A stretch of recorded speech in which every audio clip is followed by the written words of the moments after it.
Ladies and gentlemen, it is for me a great pleasure to be here today and to speak about collecting photo books. If I'm here today, it's probably because I am among the oldest collectors collecting photo books. And so, let's try this thing. So here you see me in Geneva in 1945. I am 12 years old and I just started to take photos with the #2 Kodak Brownie of my mother. This is the camera, the #2 Kodak Brownie. And this is my mother. So she took naturally the other image of me that you see. And at that time, I was already developing my films and also printing the images. This is a self-portrait of myself in 1947. The first part of my talk will be to explain you how I became a photographer and how I became a collector. In the second part, I will speak about a few books that you could have interest in. This is the first photo book I received. I was a member of the Guilde du Livre in Lausanne. The Guilde du Livre in Lausanne published a lot of photo books later, but that was the first, in 1948, the first photo book they published with images of Robert Doisneau and with the text of Blaise Cendrars. As a member of this Guilde du Livre, it was sort of a book club, I was receiving all the new publication of the club. And at that time I was interested because I was taking photographs and interested in photography, but I had no idea that one day I would become a book collector. So this Rolleiflex had a very important, is very important in my life because I was dreaming of a Rolleiflex and my father didn't want to give me money to buy one. I had another camera and he said, why do you need a second camera? So I decided to make money in photographing my schoolmates and selling prints to them. I was selling the prints 50 cents each, and after 1.5 years I had enough money to buy a second-hand Rolleiflex. I was not very good in school, and at the last stage in the secondary school, I didn't match to go in the final class, and so I decided to start a photographer's apprenticeship in Zurich. And here you see me retouching a photo. This is the first photo book I bought in 1952. It was a tremendous amount. It did cost 125 Swiss francs. And as an apprenticeship, I was making 15 Swiss francs a month. So it was almost a year's salary to pay for that book. So naturally, I remember. This was a book I found at the Zurich flea market during my apprenticeship. And it's also among the first photo books. Bischoff, the same thing. I also found that at the flea market in Zurich. After my apprenticeship, I went back to Geneva and decided to open a studio. And that was the invitation, December 1955, for the opening of my studio. In 1955, the same year, we had in Geneva the chance to have the fantastic exhibition Family of Man. Here I am with my van that I used to carry my equipment, to take photos. I was specialized in architecture, watch photography, some fashion, but I was doing everything when I started. This book was printed in Geneva in a Genevan printer, and it was also one of my first books. At that time, I naturally never, I didn't know that I am a collector. I was just buying books. In '58, I made my diploma, my higher diploma, Meisterprüfung in photography. Another book that are in the first books. But this was in 1961 the click that decided that I decided at that time with this auction. It was an auction with a collection sold by André Jam, the famous French collector. And this catalog, it was a fantastic auction with everything from the beginning of photography to 1900. And I went to the sale, and from then on, I decided to collect photography, but very seriously. I was putting ads in the papers. I was visiting all photographers, all second-hand bookshops and antiquarians and so on. When I started to collect, I missed very much not to be able to find anything on hardware, on cameras. And so I decided to write a book on old cameras. So in the first years, I worked very, very hardly to work on this first book. That was only edited in 1975. The Edita Verlag, the Edita, les Éditions Edita in Lausanne, it was a very clever man, and he only published the book when he had co-editions in English and also in German. So in German it was the Hering Verlag, and in the States it was the New York Graphic Society who published the book. And it was a great success. There were over 80,000 books sold. But that was the reason at the beginning, because the lack of information on cameras. But I was from the 1961 collecting books, images, and also cameras. But a lot of people think I'm only a camera collector because of the publications I did on cameras. In 1983, well, in 1974, I have to say, something very important happened, because I met my actual wife in Paris, who was also a collector. So from 1974 on, there is a team of 2 persons collecting. And she wanted to publish Photographer's Encyclopedia, and I was against, because I didn't see how it would be possible to get even or to make money with these publications. But she was very, very stubborn about that, so that we finally published this encyclopedia. And during the preparation work, we visited 1,600 photographers, and we interviewed them, and I also photographed them. And that was the beginning also.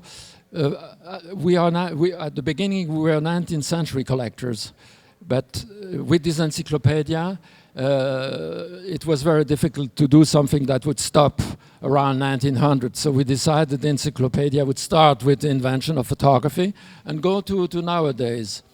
And so in '83, when we visited Louis Stettner in New York, he said, I want you to have Stettner images in your collection, and I'm going to make you an offer that you won't be able to refuse. And so he proposed us 15 of his marvelous prints for $1,000, and naturally we couldn't refuse, and we bought them.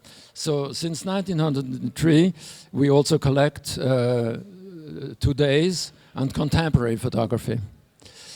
Now, I would like to speak to you about a few books that most of the book collectors do not collect because it's for them out of range. For us, anything related to photography is of interest. So we start the book collection with the prehistory of photography. And so here you have 1650, a book with the first description of the camera obscura. Yes. 1671. In this book you have the first illustration of the camera obscura principle and also of the principle of the projecting lantern. Nervus Opticus, published here in Vienna, 1675, also on optics. 1760, Giffonti, Tiphaine de la Roche. This is the first anticipation of photography. So in this writing, the author explains that he visited on an island people, and then there is the whole description on how it would work. Mémoire physico-chimique, 1788, about darkening of silver souls. Now, 19th of August, 1839, Daguerre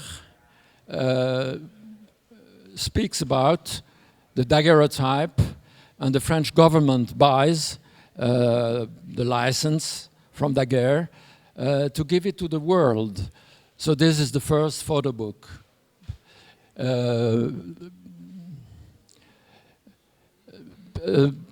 Actual book collectors, if there are no illustrations, do not collect them, but it still is the first photo book. Robert Hunt, this is probably the first treatise on photography. It's a very rare and very scarce book to find. Les Excursions Daguerriennes, that was the first attempt to reproduce photography, and they would engrave the daguerreotype plate to be able to be printed as an etching. Pencil of Nature, the first book with real photography in the publication, 1844. This is probably the first company publication where they use photography for advertisement in a catalogue. Probably you would find in other countries similar approaches, but this is the first one we have in our collection. Piazzi Smith, here you have a book illustrated with stereo photographs.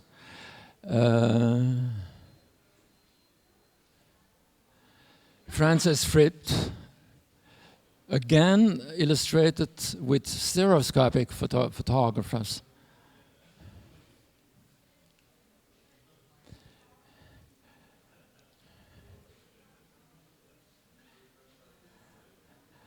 The same kind of books illustrated with real photography. Duchesne de Boulogne, in medicine, very pioneer. He was putting to the patients electricity and made a complete study of the mechanism of the human physiognomy. Désiré Charnay, a very nice book. This same book exists in two formats. This is the smaller format. The bigger one is very difficult to find. We haven't been able to find it. Hyperion by Francis Frith.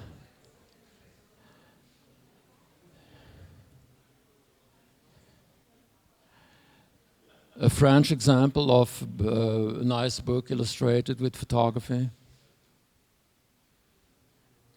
Here we have the Canadian Handbook and Tourist Guide, 1867.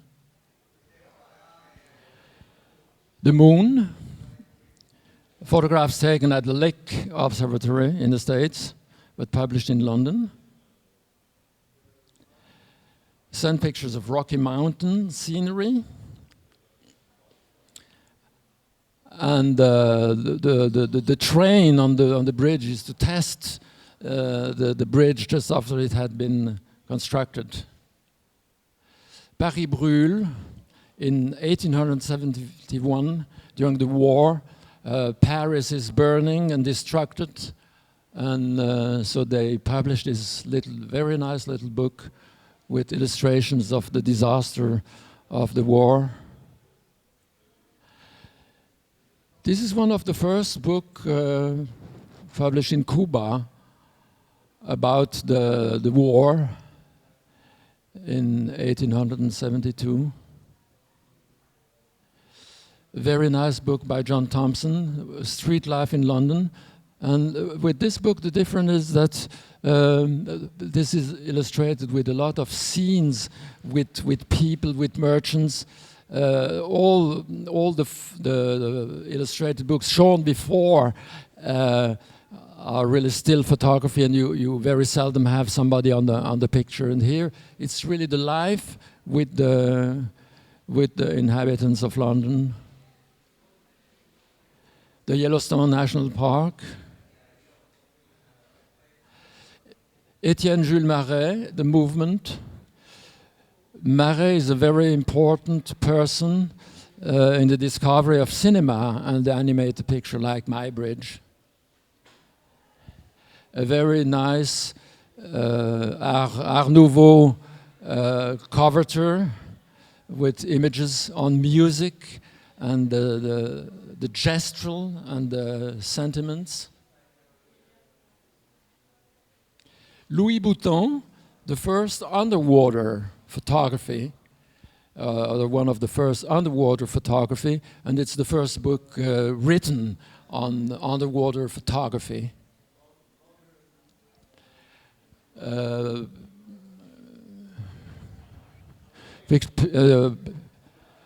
Eikemeyer is an American pictorialist, and this is a very nice example of a pictorialist book. The Book of Bread, London, a technical book on how to bake bread, but with images.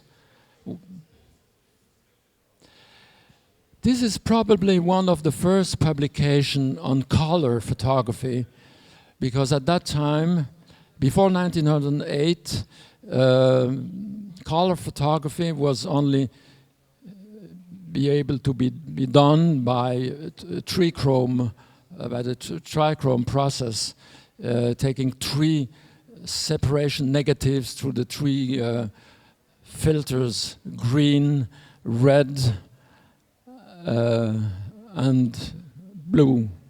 Yes, I hope.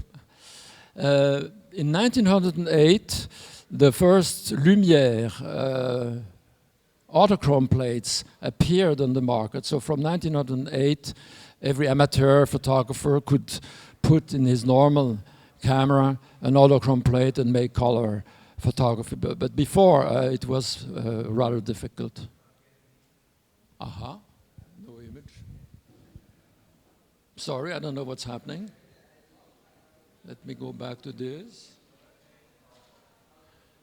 I don't know what's happening. There is no image, but it's about Curtis and the Indians. Here we have an image again. Arnold Gente, Old Chinatown. Coburn with a very nice book on New York. He did also a book similar with London about at the same time. Here we have a very nice book done in Geneva by Boissonnat. It's a very huge book. It's a folio.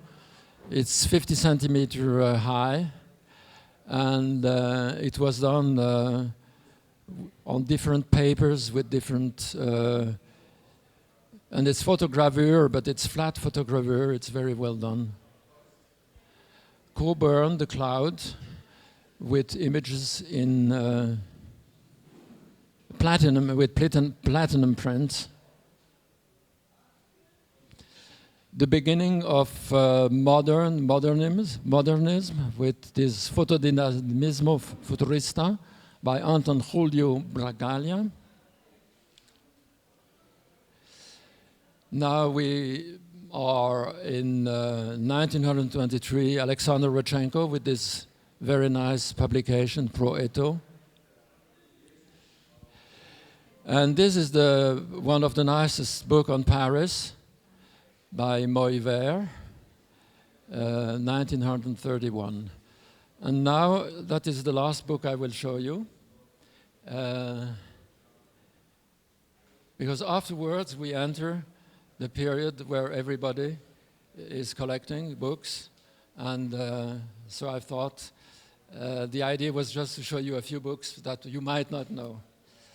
I end with this. We founded in 2009 a foundation for photography in Geneva.